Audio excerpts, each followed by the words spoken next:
Hi everybody, welcome to the review packet for cumulative number 6. We'll be doing numbers 8 to 12 on this video.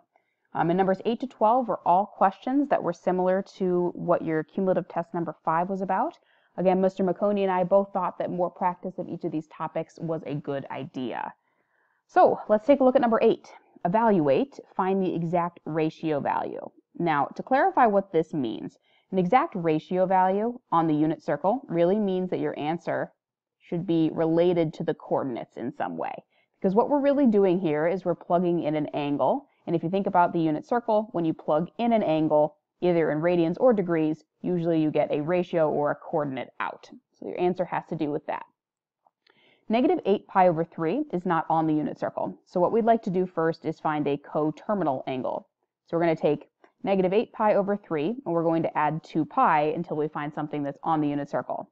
So that would really be negative 8 pi over 3 plus 6 pi over 3, which would get me negative 2 pi over 3. Now, some of you might just want to go the negative direction and get negative 2 pi over 3. But if you don't feel comfortable with that, let's take negative 2 pi over 3, add another 2 pi, and we would land at 4 pi over 3. So this question is really asking you to find the secant of 4 pi over 3, which really means first it would be a good idea to find the cosine of 4 pi over 3. So 4 pi over 3 is right here. The x value at 4 pi over 3 is negative 1/2, which means that the secant of 4 pi over 3 is the reciprocal of 2 over 1, or just negative 2. Number 9. I remember a lot of you asked me about this question after the test, and I understand why it can be confusing at first. So let me try a couple different ways. When I look at number 9 and I see cotangent of theta equals undefined, I see these directions, and so I notice that when it's from 0 to 2 pi, that means that we're going around the unit circle one time, which means that I'm going to have two answers. And also those answers will be positive because you're between 0 and 2 pi. And also, I know my answers have to be in radians because of the directions of the 2 pi there. So when I see cotangent is undefined, that really means to me that cotangent is, when something is undefined, that means we're dividing by 0. So as a placeholder, I'll put a 1. So that means if cotangent of theta is really a number over 0, that means that we can use reciprocals, that tangent of theta is really 0 over 1, or where the tangent values are 0. And so what we're looking for are the angles that the tangent values, or y divided by x, is 0. So if I look at my unit circle, let's look at all the places that this is possible. If I look at this position, whenever I take 1/2 divided by root 3 over 2, that's root 3 over 3. So that's not 0. Whenever I take root 2 over 2 divided by root 2 over 2, that's 1. So that's not also 0. Here would be root 3. If I look at the y-axis, if I take y divided by x, or 1 divided by 0, that's undefined. What if I look here? And what if I look here? 0 divided by 1, that is a tangent value of 0. 0 divided by negative 1 is also a tangent value of 0. So the two angles that the tangent value y over x is 0 is at 0 and pi.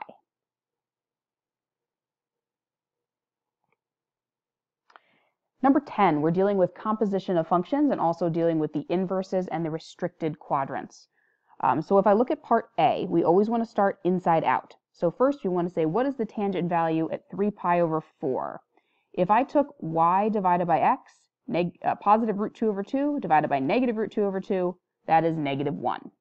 So this entirely is replaced with negative 1, and now we're trying to find the arc sine of negative 1, which really means we're trying to find the angle where y is negative 1, and also we need to stay true to the restrictions.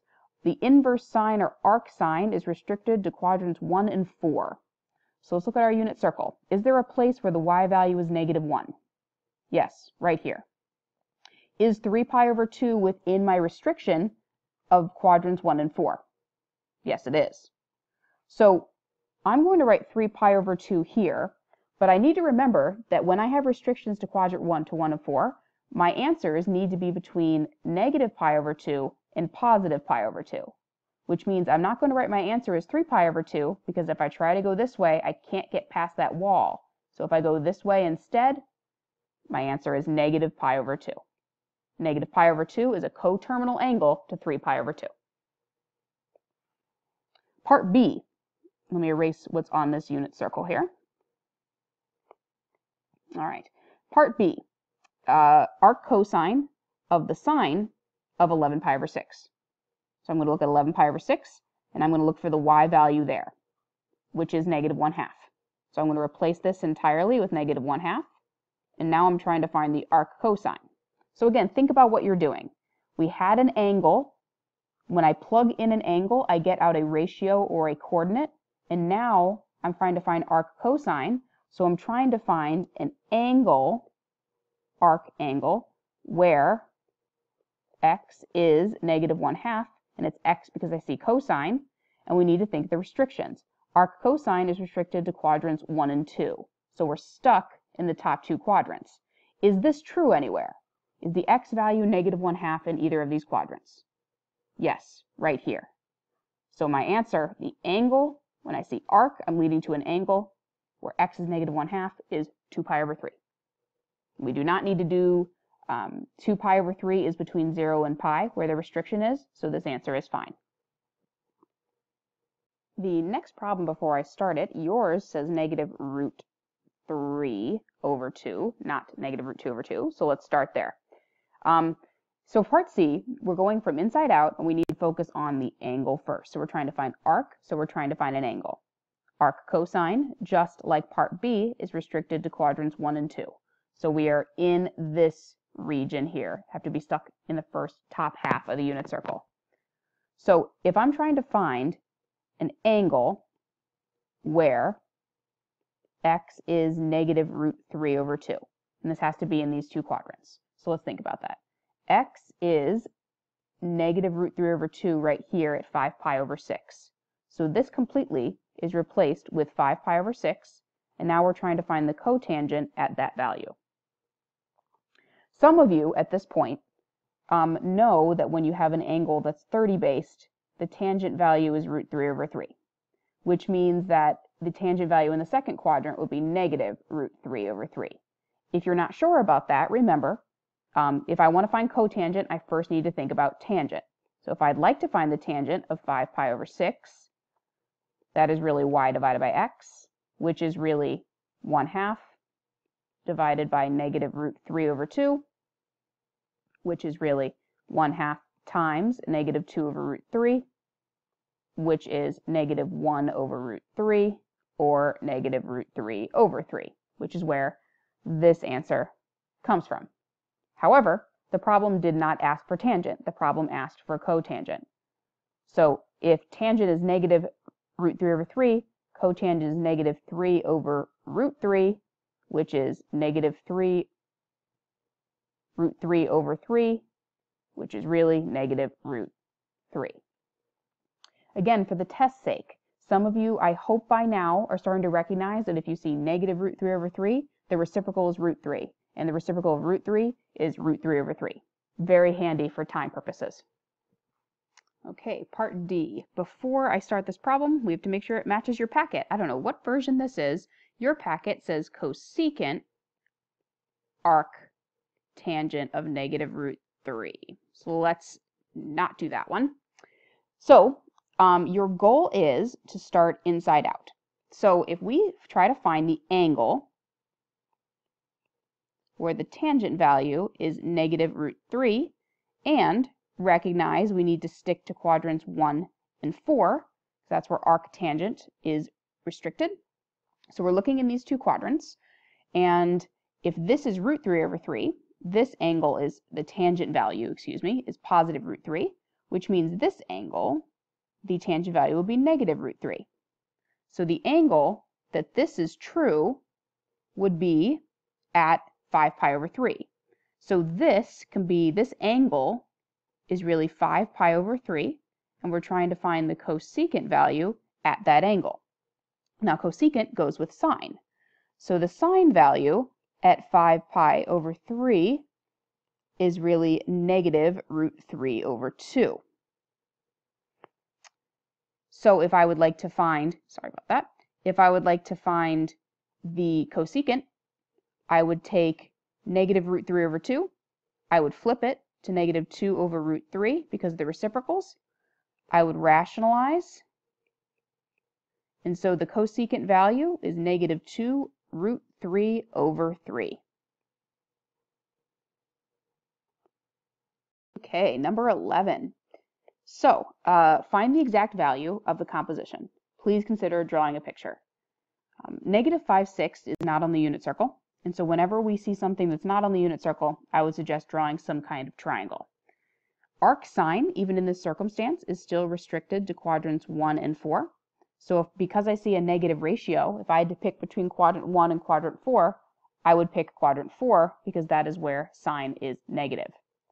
Draw my reference angle here, and I'm going to think about that if arc sine is negative 5 over 6, they really gave me that opposite over hypotenuse is negative 5 over 6. So opposite 5, hypotenuse 6. The 5 has to be negative because we are going down in the fourth quadrant. If I'd like to find my unknown, it's going to be x squared plus negative 5 squared equals 6 squared, which would be x squared plus 25 equals 36. If I subtract my 25, I would get that this is the square root of 11, and it will be positive because the x values are positive in the fourth quadrant. Now that I have this picture, we don't actually need to find what the angle is. So what I'm going to do is replace this with just theta, because now what we're trying to find using the triangle is cotangent of theta. And we can do that, because if tangent is opposite over adjacent, cotangent is adjacent over opposite. So in this case, the answer would be root 11 over negative 5.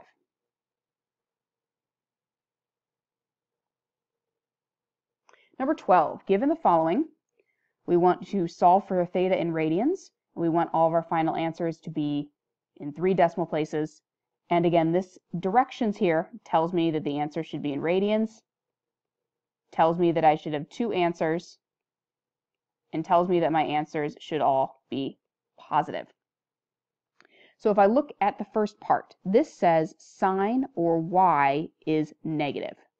The 2 quadrants that's true where the sine values are negative are quadrants 3 and 4, which means these are where my final answers are going to be. If everything has to do with theta, I remember on the test a lot of you used negative 0.45 in your picture. We're not going to use that. We need to find what theta actually is in radians. So if we took the inverse sine of both sides and plugged this into the calculator would tell you, if your calculator hopefully is in radians, that theta is really 0.467, negative 0.467. So when I take an inverse, this is the same as arc sine. Arc sine is restricted to these 2 quadrants, so I know that because it's negative, this is really negative 0.467, which means the reflection is really positive 0.467. But if I want my answers in quadrants 3 and 4, I need an answer here. So I have to go all the way around this way. So I'm passing 3.14 and adding on the reference angle. So my third quadrant answer is 3.14 plus the reference angle, 0.467, which gets me 3.607 for one answer. Then my fourth quadrant answer, use a different color, is right here, and it looks like we already have it, but we only need positive answers. So we're going almost all the way around, almost to 6.28, but not quite. So we need to subtract the reference angle of 0.6467. We're going to subtract the positive reference angle. I think it makes more sense that way. And if we do that, we get 5.813 in radians. Because of time, I'm going to get ahead on this problem and unpause and explain a few things. So hold on just a minute. All right, so I looked at this problem and said x values are negative. And that's true in quadrants 2 and 3. So that's where I knew my final answers had to be. I found my angle from the calculator and got 2.038. I knew this had to be in the second quadrant because the ratio was negative. So my second quadrant answer was given to me already. But I needed to find my third quadrant answer. So I needed to go all the way around and go past 3.14.